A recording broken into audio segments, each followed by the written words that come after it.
ng mga students natin. Okay. So mga teacher ko, magbibigay siya ng changing. Thank you, James.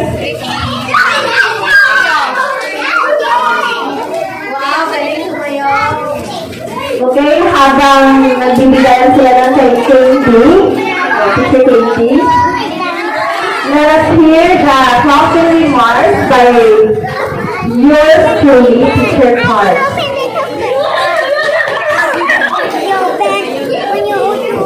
My courtesy and respect to all the dignitaries, to our very own head Miss Jonalisa Palmero Calbayan, to my co-teachers, parents, and students in attendance today.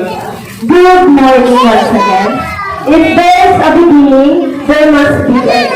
Kasi nga, walang forever. Kidding aside, this kind of ending could be considered as a type of milestone, little milestone, especially to the learners, as they gain lot of learnings and now a new things that they can use in their daily personal lives.